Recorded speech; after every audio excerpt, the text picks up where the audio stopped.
Lewap welaýatynyň Köýtürnag etrafynda ýerleşýän Türkmenistanyň Senagaçylar we Telekeçiler Birleşmesiniň agzasy Akbulut Hojalyk Jemgyýeti öndürýän ýokary hilli guruluş önümleri bilen içerki we daşarky bazarlarda öz ornuny gün saýyn potolandyrýar. Önümçülük işlerinde öňdebarjy enjamlaryň güýjüne daýarlanmagy taýýarlanylýan haritlaryň ýokary hilli bolmagyny üpçün edýär. Bu ýerde ýaşaýyş saýlarynyň, binalaryň, dethgalaryň, içerki we daşarky diwarlarynyň suwag bedeg işlerine giňden ulanylýan gowru garynly guruluş önümleri, örtükleri öndürilip sarp edicilere ugradylýar. Guruluş haritlarynyň öndürilmegine esasy çyýmal Köýtürnag sebitinde bol bolup, şol ýerleriň maksada laýyk özleşdirilýär.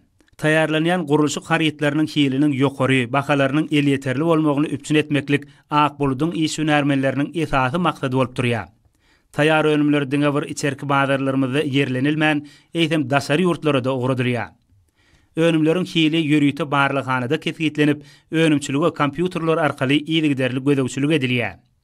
Örtükleri müşterileriň buýrmalaryna laýyklykda taýýarlamak giňden ýola goýulýar. Gün saýyn potolanýan milli ykdysadyýetimiziň barha kuwatlanmagyny öz goşandyny goşýan Akbulut Hojalyk Jemgyýetiniň işgärleri milli liderimiz Gahrman Arkadagymyza, hormatly prezidentimiz Arkadaly Gahrman Serdarymyza alkyş sözlerini aýdýarlar.